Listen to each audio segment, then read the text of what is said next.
Good morning friends. Last video में हमने बात की थी एप्लीकेशन ऑफ ट्रिग्नोमेट्री की। अभी हम स्टार्ट करने जा रहे हैं chapter surface areas and volumes. आपका चैप्टर नंबर 13 है ये।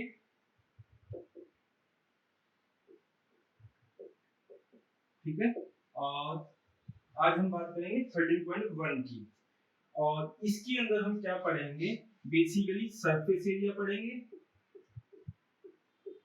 और वॉल्यूम पढ़ेंगे for different shape, for different shape.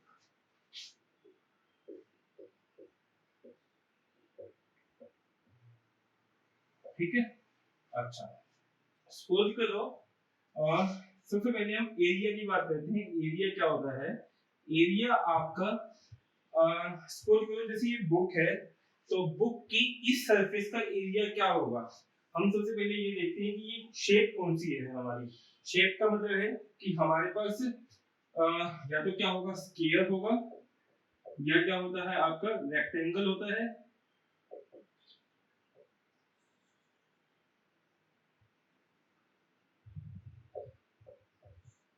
या आपके पास क्या होता है, ट्रेपेजियम होता है। ठीक है, इस तरह से आपके पास डिफरेंट शेप होती हैं। बेसिकली एरिया किसके लिए निकाला जाता है आपका? टू डायमेंशन के लिए। मतलब कि उसमें क्या होते हैं, टू डायमेंशंस होते हैं। ऐसी कोई शेप जिसमें दो डायमेंशन हो आपके, उसका हम क्या निकालते हैं, एरिया निकालते हैं। जैसे ये बुक है, इस बुक को यदि आप ध्यान से देखो, यदि मैं इस सरफेस की बात करूं तो इस सरफेस का क्या होगा, एरिया होगा। क्यों? क्यों ये हमारी क्या है, लेंथ है, ये हमारी क्या है, ब्रेड्थ है। तो एरिया हमेशा किसके लिए निकाला जाता है? टू डायमेंशन बॉडी के लिए। तो टू डायमेंशन बॉडी के लिए हम हमेशा क्या निकालेंगे, एरिया निकालेंगे। और वॉल्यूम क्या होता है आपका? वॉल्यूम हमेशा थ्री डायमेंशन बॉडी का निकाला जाता है। बेसिकली ये क्या होता है, कैपेसिटी होती है। इसका मतलब है कि इसके अंदर हम कितना सामान डाल सकते हैं या इसमें कितना सामान है। तो बेसिकली वो क्या होती है, कैपेसिटी होती है। तो जहां पे हमें कैपेसिटी निकालनी होगी, मतलब कि कितना सामान आ सकता है, या इसको यदि हम डिग करेंगे जमीन को तो उसमें से कितनी मिट्टी निकल कर आएगी, इस तरह की जो चीजें होती हैं उसी को हम क्या कहेंगे, वॉल्यूम कहेंगे। जैसे आपने देखा होगा सिलेंडर होता है, ठीक है, तो सिलेंडर के अंदर कितना पानी आएगा, कितना पानी आएगा, तो वो हम किससे फाइंड आउट करेंगे, वो हम फाइंड आउट करेंगे वॉल्यूम से। ठीक है, तो वॉल्यूम का मतलब है कि इसमें कितना पानी आएगा। यदि हमें ये निकालना है तो हम क्या निकालेंगे, इसका वॉल्यूम निकालेंगे। अब यदि वो कहे कि इसको बनाने के लिए कितनी मेटल शीट की रिक्वायरमेंट है, कितनी मेटल शीट की रिक्वायरमेंट है, तो हम क्या निकालेंगे, इसका सरफेस एरिया निकालेंगे। ठीक है, कुछ कुछ आपको समझ आ रहा होगा कि सरफेस एरिया क्या होता है, वॉल्यूम क्या होता है। ठीक है, तो सबसे पहले बेसिक से स्टार्ट करते हैं हम इसको।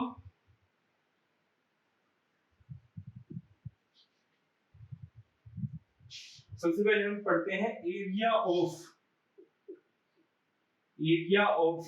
स्क्वायर। एरिया ऑफ स्क्वायर क्या होता है आपका? स्क्वायर क्या होता है आपका, इस तरह की जो शेप होती है इसको हम क्या कहते हैं, स्क्वायर कहते हैं।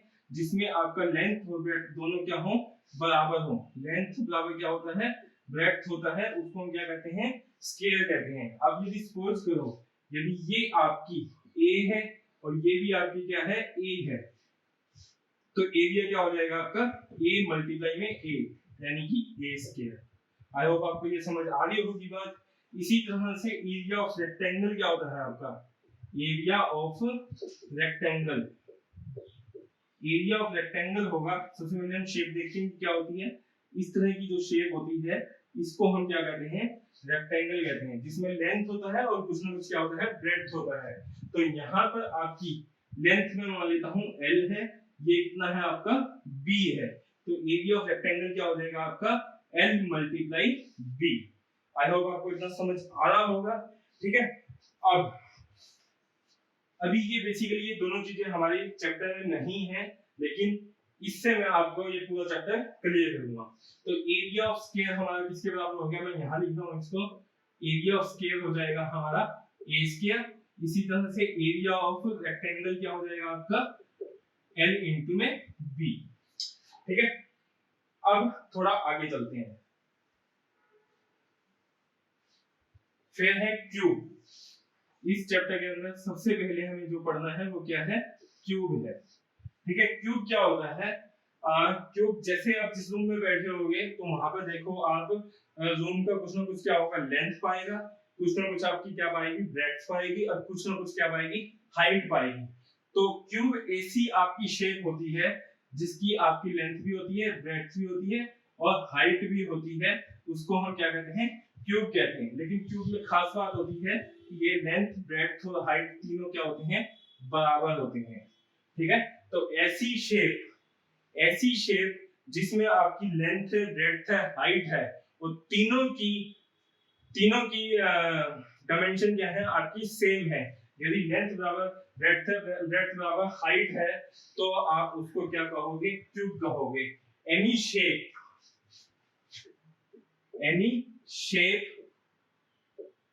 which have same length, breadth and height, that shape is known as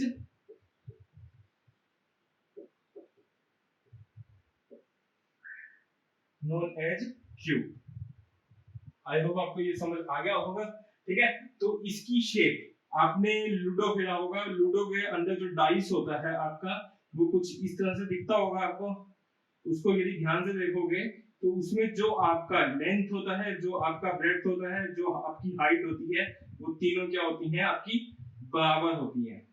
ठीक है, तो वो आपका एग्जांपल किस चीज का है, वो आपका एग्जांपल है क्यूब का। ठीक है, तो कुछ इस तरह से होता है।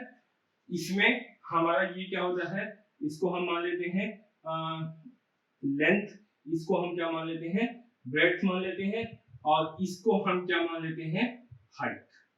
तो ऐसी शेप जिसके अंदर लेंथ, ब्रेड्थ और हाइट तीनों क्या हो, बराबर हो, उस शेप को हम क्या कहते हैं, क्यूब कहते हैं। तो इस तरह की शेप का हम एरिया और वॉल्यूम दोनों फाइंड आउट करते हैं। ठीक है, तो सबसे पहले हम इनकी एरिया की बात करेंगे। ठीक है, एरिया भी दो प्रकार के होते हैं इसमें। एक होता है आपका टोटल सरफेस एरिया, एक होता है आपका टोटल सरफेस एरिया, और एक होता है आपका curved surface area. Curved surface area. ठीक है, वन बाय वन हम डिस्कस करते हैं क्या होता है टोटल सरफेस एरिया और curved surface area. Total surface total को भूल जाओ आप, अभी एक बारी सरफेस एरिया देखते हैं कि क्या होता है। ठीक है, सपोज करो ये बुक है, जो इसको हम क्यूब मान लेते हैं। इसको यदि मैं क्यूब मानूंगा, यानी कि ये हमारी जो लेंथ है, ये हमारी जो ब्रेड्थ है, ये हाइट जो है, ये तीनों क्या होंगी, हमारी बराबर होंगी।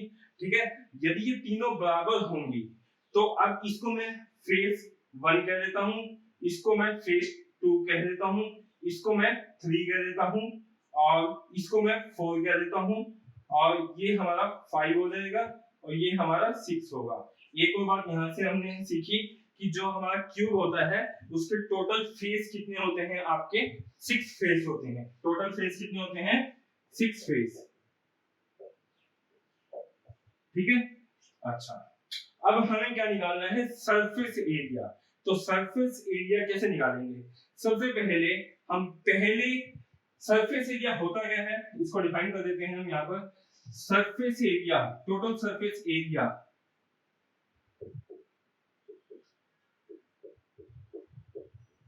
टोटल सरफेस एरिया होता है आपका सरफेस या area of all surface are known as total surface area. मतलब कि जो आपके सरफेस हैं, ये आपके जैसे फर्स्ट सरफेस है, ये सेकंड सरफेस है, ये third surface, fourth, fifth, sixth, तो इनका सभी का जो एरिया होगा उनको यदि हम सम कर देंगे तो उसी को हम क्या कहेंगे, टोटल सरफेस एरिया। अभी सबसे पहले हम यहाँ पर एक बात समझ चुके हैं कि हमारे पास टोटल कितने सरफेस हैं, first, second, third, fourth, fifth six. हमारे पास 6 सरफेस हैं, ठीक है। अब हम फाइंड आउट करना चाहते हैं कि पहले सरफेस का एरिया कितना होगा। हमने ये पहला सरफेस माना था, अब ये हमारी क्या है लेंथ है, ये हमारी क्या है ब्रेड्थ है। यानी कि ये जो सरफेस है हमारा किसकी तरह होगा। इस बुक में तो आपको ये रेक्टेंगल दिख रहा होगा, लेकिन हमने पहले ही बात की है कि क्यूब वो होता है जिसमें लेंथ ब्रेड्थ और हाइट क्या हो, तीनों बराबर हो। यानी कि ये जो ब्रेड्थ है और ये जो लेंथ है और क्यूब के अंदर क्या पाएगी, बराबर पाएगी। अब यदि ये बराबर है तो ये आपको दिखेगा कैसा, कुछ ना कुछ आपका स्क्वायर जैसा दिखेगा। अब स्क्वायर का एरिया क्या होता है, स्क्वायर का एरिया हमारा होता था a इंटू में a या साइड इंटू में साइड, या हम ये कह सकते हैं कि साइड का स्क्वायर। तो इस सरफेस में यदि ये a है ये भी a है तो आपका इस सरफेस का एरिया कितना हो जाएगा, a स्क्वायर होगा, ठीक है। तो फर्स्ट सरफेस का एरिया कितना आ गया, a स्क्वायर। इसी तरह से इसके जो पीछे का आपका सरफेस होगा इसका एरिया भी कितना आएगा, ये a हो जाएगा, ये कितना होगा a होगा, तो इसका एरिया भी कितना आएगा, a स्क्वायर आएगा। तो मैंने सेकंड सरफेस का भी क्या लिख दिया, a स्क्वायर लिख दिया। इसी तरह से थर्ड सरफेस हमने ये माना था, अब ये हमारी क्या है लेंथ है और ये हमारी क्या है हाइट है। लेकिन क्यूब के अंदर हमारी लेंथ और हाइट क्या होती है, बराबर होती है। यानी कि लेंथ हमने a मान रखी है तो हाइट भी कितनी होगी, a होगी। तो यहाँ का एरिया भी कितना हो जाएगा, a स्क्वायर हो जाएगा। इसी तरह से इसके अपोजिट ये सरफेस है, इसका एरिया भी कितना आएगा, a इंटू में a स्क्वायर। तो यहाँ पे भी कितना हो जाएगा, a स्क्वायर, ठीक है। इसी तरह से अब ये सरफेस है, ये हमारे पास क्या है हाइट है, ये हमारी क्या है ब्रेड्थ है।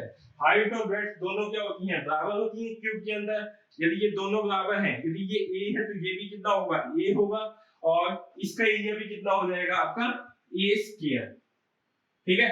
और इसके अपोजिट जो सरफेस है उसका भी एरिया कितना होगा, a स्क्वायर होगा, ठीक है। तो यहां से a स्क्वायर ये टोटल ऐड करोगे कितना आएगा, 6a स्क्वायर। यानी कि हमारा जो total surface area of the cube होता है वो कितना होता है, 6a स्क्वायर। आई होप आपको ये समझ आ गया होगा टोटल सरफेस एरिया कैसे फाइंड आउट करना है।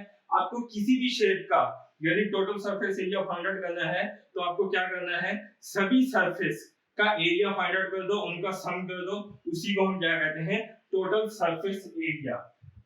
टोटल सरफेस एरिया क्या होता है, दोबारा से सुन लेते हैं एक बार। टोटल सरफेस एरिया होता है कि sum of the area of all face is known as the total surface area. जो भी शेप हो आपके पास, हो सकता है क्यूब हो, क्यूबॉइड हो सकता है आपका सिलेंडर हो, तो उनकी सभी सरफेस के एरिया को आप फाइंड आउट करो, उनको ऐड ऑन कर दो, तो वो जो आपके पास रिजल्ट आएगा उसी को हम क्या कहते हैं, टोटल सरफेस एरिया। आई होप आपको ये समझ आ गया होगा, ठीक है। अब हम देखते हैं कर्व्ड सरफेस एरिया।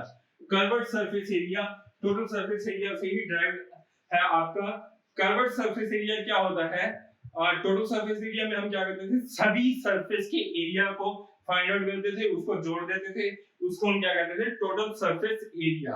बट जो आपका कर्व्ड सरफेस एरिया होता है, कर्व्ड सरफेस एरिया वो होता है आपका ऐसा एरिया, ऐसा किसी भी शेप का एरिया जिसमें हम टॉप और बॉटम ना लें, बाकी सिर्फ 4 सरफेस जो बच गए आपके क्यूब के, यदि उनको ऐड ऑन कर देते हैं तो उसको हम क्या कहेंगे, कर्व्ड सरफेस एरिया। तो ये आपकी जनरल डेफिनेशन है, किसी भी शेप में यदि ऊपर और नीचे के एरिया को हम रिमूव कर देते हैं तो उसी को हम क्या कहते हैं, कर्व्ड सरफेस एरिया। तो यहाँ पे यदि मैं ऊपर और नीचे का उड़ा दूं, ये मैं मान लेता हूं कि आपका ये आपका बॉटम था, तो इसको छोड़ के बाकी जो 4 क्वांटिटी रहेगी तो वो आपका क्या होगा, curved surface area. a square plus में a स्क्वायर प्लस में a स्क्वायर प्लस में a स्क्वायर, तो ये किसके बराबर आ गया आपका 4a स्क्वायर। तो टोटल सरफेस एरिया हमारा क्या होता है, टोटल सरफेस एरिया होता है कि सभी सरफेस के एरिया को फाइंड आउट करो, उसको जोड़ कर दो, वो हमारा क्या होता है 6a स्क्वायर। इसी तरह से कर्व्ड सरफेस एरिया क्या होता है, टोटल सरफेस एरिया में से आपका टॉप और बॉटम का एरिया को रिमूव कर दो, बाकी जो एरिया बचेगा उसको ऐड ऑन कर दो, वो आपको क्या देगा, कर्व्ड सरफेस एरिया। आई होप आपको ये समझ आ गया होगा। अभी अगली क्वांटिटी पे बात करते हैं हम, क्यूबॉइड, या वॉल्यूम को भी यही डिस्कस कर देते हैं। वॉल्यूम क्या होता है आपका? वॉल्यूम का जनरल फॉर्मूला होता है हमारा एरिया ऑफ बेस इनटू में हाइट। किसी भी शेप के अंदर हमारा जो एरिया होता है बेस का, उसको यदि हाइट से मल्टीप्लाई कर देते हैं, वो हमें क्या देता है? वॉल्यूम देता है। तो वॉल्यूम क्या होता है? Area of base multiply height. आपकी जो भी शेप है उसका जो बेस का एरिया है उसको फाइंड आउट करो, उसको उस शेप की हाइट से मल्टीप्लाई कर दो, उसी को हम क्या कहते हैं? वॉल्यूम कहते हैं। ठीक है, अब यहाँ पे जो बेस है, इस बुक से समझो, इसका जो बेस है वो ये होगा हमारा, ये हमारा ए था, ये भी हमारा क्या था? ए था। तो नीचे का एरिया कितना आएगा हमारा? ए स्क्वायर आएगा। ठीक है, और इसकी जो हाइट है वो कितनी फाइंड आउट की थी हमने? वो भी हमारी ए थी, क्योंकि लेंथ, ब्रेड्थ और हाइट तीनों क्या होती थी? बराबर होती थी। तो यहाँ पे इनटू में क्या हो जाएगा? ए हो जाएगा। तो ये किसके बराबर हो गया? ए क्यूब। यानी कि वॉल्यूम ऑफ क्यूब कितना हो जाएगा हमारा? ए क्यूब। तो हमने यहाँ से 3 फॉर्मूले पढ़े हैं। 3 फॉर्मूले में कौन कौन से हैं? एक है आपका total surface area of cube, यहाँ मैं क्यूब लिख देता हूँ और इसके 3 फार्मूले लिख देता हूँ। एक है टोटल सरफेस एरिया, ये हमारा कितना आया था? 6a² आया था। एक आपका CSA था, कर्व्ड सरफेस एरिया, इसको शॉर्ट फॉर्म में लिखा जाता है CSA, इसको लिखा जाता है TSA, टोटल सरफेस एरिया। ठीक है, तो CSA किसके बराबर होता है? आपका 4a²। एक और हमने पढ़ा था फॉर्मूला, वो था हमारा वॉल्यूम। तो वॉल्यूम किसके बराबर होता है? वॉल्यूम होता है हमारा ए क्यूब। आई होप आपको इतना समझ आ गया होगा। एक और शेप अभी डिस्कस कर लेते हैं, फिर बाकी हम अगली एक्सरसाइज में डिस्कस कर लेंगे। अभी यहाँ पर आपका शायद फर्स्ट एक्सरसाइज में सिलेंडर की भी बात की हुई है, तो सिलेंडर क्या होता है वो देख लेते हैं। सिलेंडर इस तरह की शेप को क्या कहा जाता है? सिलेंडर कहा जाता है। जैसे ये मार्कर है, यदि इसको देखोगे, जो आपकी गोलाई में शेप होती है और जिसकी कुछ न कुछ हाइट होती है, उसको हम क्या कहते हैं? सिलेंडर कहते हैं। ठीक है, इसको थोड़ा सही से बना देता हूं मैं।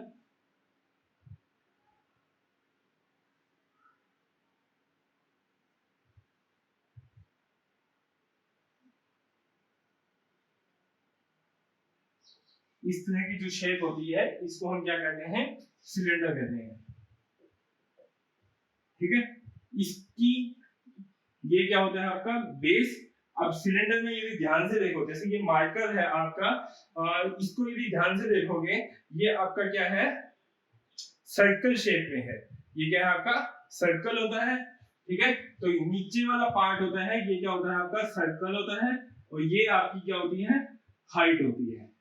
ठीक है, अच्छा, अब सबसे पहले हम इसके सरफेस एरिया की बात करते हैं। सरफेस एरिया हमारे कितने प्रकार के होते हैं? 2 प्रकार के होते हैं। एक आपका होता है TSA, एक आपका होता है CSA। ठीक है, अच्छा, अब जो कर्व्ड सरफेस, सबसे पहले कर्व्ड निकालते हैं यहाँ पर, फिर TSA निकालेंगे। जो आपका कर्व्ड सरफेस एरिया होता है, कर्व्ड किसको कहते हैं? जिसमें हम टॉप और बॉटम को ना लें, यानी कि ये जो सरफेस होता है इसको हम क्या कहते हैं? कर्व्ड सरफेस एरिया कहते हैं। तो इसमें आप सीधा याद कर लो, ये होता है आपका 2πr(h). ठीक है, यदि आप कहो तो मैं इसको समझा भी दूंगा कैसे आया। ठीक है, या अभी लास्ट में डिस्कस कर दूंगा। इसको एक बार याद कर लो कि ये कितना होता है? हमारा 2πr(h) होता है। अब ऊपर का जो सरफेस है आपका, ऊपर का सरफेस क्या है? हमारा सर्कल है। नीचे का भी क्या है? सर्कल है। तो ऊपर अब आपका TSA क्या होता है? TSA हम ये कह सकते हैं CSA प्लस में आप एरिया प्लस में बॉटम एरिया, यही होगा हमारा। ऊपर और नीचे को भी ऐड कर देंगे यदि CSA के अंदर, उसी को हम क्या कहेंगे? TSA कहेंगे। अब CSA किसके बराबर है? हमारा 2πr(h) है, प्लस में अप एरिया का कितना आएगा? अप एरिया हमारा क्या है? सर्कल है, और सर्कल का एरिया किसके बराबर होता है? आपका πr² होता है। तो क्या मैं यहाँ पर अप एरिया का आप एरिया लिख सकता हूँ पाई आर स्क्वायर। इसी तरह से बॉटम का क्या लिख सकता हूँ पाई आर स्क्वायर। तो ये क्या हो जाएगा पाई आर स्क्वायर प्लस में पाई आर स्क्वायर। ठीक है, तो यहां से 2 पाई आर एच प्लस में 2 पाई आर स्क्वायर हो जाएगा और 2 पाई आर कॉमन लूंगा, अंदर क्या रहेगा h प्लस में r। तो आप ये भी याद कर सकते हो या इस तरह से याद कर सकते हो, ts से किसके बराबर होता है 2 पाई r इनटू में r प्लस में h। r क्या है यहाँ पे रेडियस है, r क्या है रेडियस है और h क्या है आपका हाइट है। ठीक है, इसी तरह से अब हमें क्या निकालना है इसका वॉल्यूम निकालना है। तो वॉल्यूम किसके बराबर होता है, वॉल्यूम का हमने जनरल फॉर्मूला अभी पढ़ा था, एरिया ऑफ बेस इनटू में हाइट। ठीक है, तो एरिया ऑफ बेस कितना होगा, बेस का एरिया हमारा कितना है पाई आर स्क्वायर और इनटू में हाइट कितनी है हमारी h है, तो h हो जाएगा ये।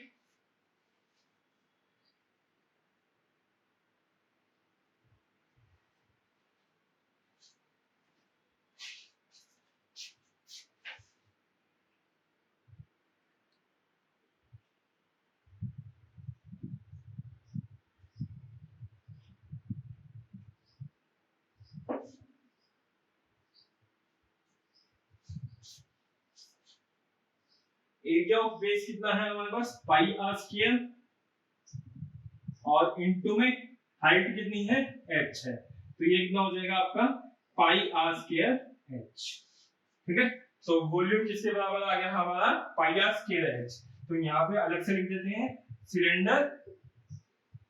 सिलेंडर में हमारा ts से किसके बराबर आया था 2 पाई r इनटू में r प्लस में h और cs से किसके बराबर आया था आपका 2 पाई आर एच और तीसरा क्या था हमारा वॉल्यूम किसके बराबर आया था हमारा pi r square h. I hope आपको ये समझ आ गया होगा। ठीक है, और बाकी शेप हम अगले वीडियो में देख लेंगे। अभी हम यहाँ पर जनरल क्वेश्चन कर लेते हैं एक दो। अच्छा, एक और चीज जो आपकी यूनिट होती है, यूनिट का मतलब जैसे आपने देखा होगा कि आप स्क्वायर का एरिया निकालते थे तो आप क्या लिखते थे 5 मीटर स्क्वायर या 10 मीटर स्क्वायर। बेसिकली एरिया का यूनिट क्या होता है मीटर का स्क्वायर, या हम ये कह सकते हैं कि यूनिट का स्क्वायर। यदि सेंटीमीटर ले रहे हो आप तो सेंटीमीटर का स्क्वायर हो जाएगा, मीटर ले रहे हो तो मीटर का स्क्वायर हो जाएगा, किलोमीटर ले रहे हो तो किलोमीटर का स्क्वायर हो जाएगा।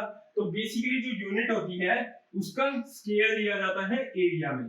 तो इसी तरह से सरफेस एरिया भी क्या होता है एरिया होता है आपका। तो सरफेस एरिया की यूनिट भी क्या हो जाएगी आपकी मीटर स्क्वायर या सेंटीमीटर स्क्वायर। यदि जनरल फॉर्म में मैं बोलना चाहूं तो ये कह सकता हूं कि यूनिट का होल स्क्वायर।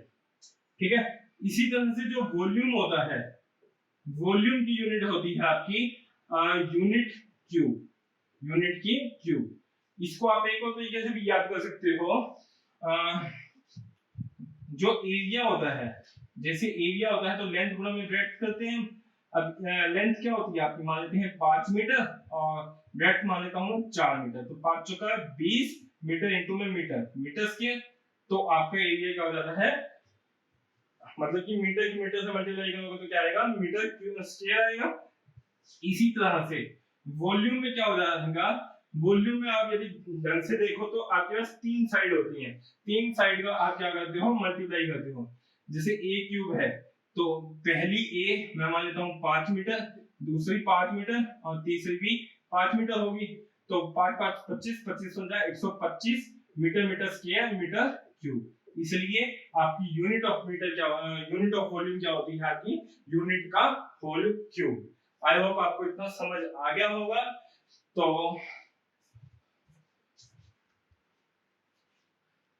एक बार दोबारा से इसको रिवाइज कर लेते हैं, क्या क्या पढ़ा था हमने। सबसे पहले हमने पढ़ा था एरिया ऑफ स्क्वायर हमारा आया था a square. Area of rectangle हमने पढ़ा था l इनटू में b, लेंथ इनटू में ब्रेड्थ। और फिर हमने क्यूब के फॉर्मूले पढ़े हैं, ts से क्या होता है total surface area of the cube क्या होता है 6a स्क्वायर। a क्या है यहाँ पर साइड है, ए क्या है आपका साइड है। इसी तरह से सी एस से क्या होता है 4a² और ए क्या है अगेन साइड है। वॉल्यूम क्या होता है ए क्यूब होता है और ए क्या है साइड है। ये तीनों फॉर्मूले किसके लिए हैं क्यूब के लिए है। टीएस से 6a², सीएस से 4a², वॉल्यूम ए क्यूब। अभी मैंने आपको पहले बता दिया कि कैसे फाइंड आउट किए हमने। इसी तरह से सिलेंडर में आपका टीएस से क्या होता है 2 पाई आर इनटू में आर प्लस में एच, सीएस से क्या होता है 2 पाई आर एच और वॉल्यूम क्या होता है पाई आर स्क्वायर एच। ठीक है, एक क्वेश्चन बेसिक कर लेते हैं इसमें सिलेंडर और क्यूब का, फिर आपको और ज्यादा क्लियर हो जाएगा कि कैसे करने हैं ये क्वेश्चन। सपोज करो हमारे पास एक क्यूब दिया गया है, ठीक है, वो कह रहा है कि उसकी जो साइड है वो कितनी है आपकी 10 मीटर है। अब क्यूब होता है तो क्यूब में क्या होता है तीनों साइड क्या होती है बराबर होती है, यानी कि यहाँ पे आपको लेंथ भी कितना दिया गया है 10 मीटर, ब्रेड्थ भी कितना दिया गया है 10 मीटर और हाइट भी कितना दिया गया है 10 मीटर। आई होप आपको इतना समझ आ गया होगा। तो यहाँ पे आपका हम सबसे पहले निकालते हैं टीएस से। टीएस से क्या होता है total surface area. Total surface area of the cube हमने पढ़ा था किसके बराबर होता है 6a²। तो 6 इंटू में a क्या थी साइड थी, साइड कितनी है 10 है तो 10 का स्क्वायर, तो 6 इंटू में क्या हो जाएगा 100, 600 मीटर स्क्वायर। ठीक है, इसी तरह से CS से, CS से क्या होता है हमारा 4a² होता है, तो यहाँ से 4 इंटू में 10 इंटू में 10 का स्क्वायर करूंगा तो 4 इंटू में 100 बराबर है 400 मीटर स्क्वायर। ठीक है, काफी इजी लेवल के क्वेश्चन आते हैं आपके। और तीसरा हम इसका फाइंड आउट कर सकते हैं वॉल्यूम। तो वॉल्यूम किसके बराबर होता था हमारा a क्यूब होता था। a कितना है 10 है, इसका क्यूब करेंगे कितना आएगा 1000 मीटर क्यूब। ठीक है, इसी तरह से अब हम क्यूबॉइड का क्वेश्चन कर लेते हैं। क्यूबॉइड है हमारे पास, क्यूबॉइड क्या होता है, अच्छा क्यूबॉइड हमने डिस्कस नहीं किया, अभी सिलेंडर किया है, सॉरी एक बीच में मिस हो गया है, उसको अभी नेक्स्ट वीडियो में डिस्कस कर लेंगे। सबसे पहले सिलेंडर देख लेते हैं। अभी सिलेंडर क्या होता है आपका, सिलेंडर होता है आपका इस तरह की शेप को हम क्या कहते थे सिलेंडर कहते थे। और सपोज करो इसकी हाइट कितनी है 7 मीटर है और इसका जो रेडियस है वो हमारा कितना है, वो मैं मान लेता हूं 14 मीटर है। ठीक है, तो अब आपको इसमें तीनों चीज निकालनी है। सबसे पहले CSA सॉरी TSA, TSA हमने क्या निकाला था 2 पाई r इंटू में r प्लस में h 2 गुणा में 22 बटा में 7। देखो पाई की वैल्यू क्या होती है हमारी 22 अपॉन में 7 होती है, इंटू में r कितना है 14 और r कितना है अगेन r पुट करेंगे 14, h कितना है 7, ये हो जाएगा आपका। और यहाँ से 7 से काटेंगे तो 2, 2 गुणा में 2 4, 4 गुणा में 22 करोगे तो 88 आएगा और 14 और 7 कितना होता है 21, तो 88 की 21 से मल्टीप्लाई करेंगे 88 मल्टीप्लाई है 21, 88 8 गुणा में 2 16 का 1, 8 गुणा में 2 16 और 1 17, 8 8 से 14 8 और 1 1848 आपका क्या आया है मीटर स्क्वायर TSA। ठीक है, अब हम फाइंड आउट करते हैं यहाँ पर CSA। CSA किसके बराबर होता था हमारा 2 पाई RH होता था, 2 गुणा में 22 बटा में 7 इंटू में R कितना है मेरे पास, R हमारे पास है 14 और हाइट कितनी है 7, 7 से 7 कैंसिल आउट तो 22 गुणा में 2 44 गुणा में कितना हो जाएगा 14, 44 की मल्टीप्लाई करोगे आप 14 से 4 चौका 16 का 1, 4 चौका 16 और 1 17, 44 तो 6 7 4 11 4 1 5 और 1 6, ये आपका आएगा 616 मीटर स्क्वायर। आई होप आपको ये समझ आ रही होंगी चीजें। और तीसरी चीज निकालनी है हमें वॉल्यूम।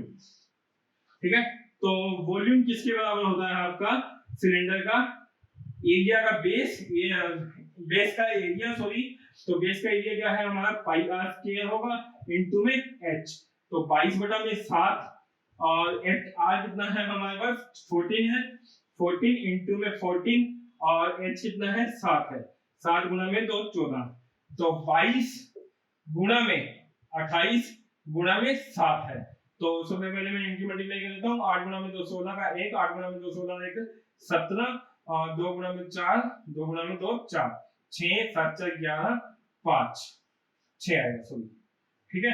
और इसकी मल्टीप्लाई किससे करनी थी, 7 से, 7 6 42 का 4, 7 1 7, 7 4 11 का 1, 6 7 42 और 1 43, 4312 मीटर क्यूब आपका क्या हो जाएगा, इसका वॉल्यूम हो जाएगा। आई होप आपको ये सारे क्वेश्चन, दोनों क्वेश्चन समझ आ गए होंगे। बाकी नेक्स्ट वीडियो में हम एक्सरसाइज के क्वेश्चन करेंगे। आई होप आपको ये अच्छे से समझ आ गया होगा। और यदि आपने मेरे चैनल को अभी तक सब्सक्राइब नहीं किया है तो प्लीज सब्सक्राइब कर लें और अपने फ्रेंड्स को भी बता दीजिए। एंड मिलेंगे नेक्स्ट वीडियो में नेक्स्ट एक्सरसाइज के क्वेश्चन के साथ। Thank you, bye bye, take care.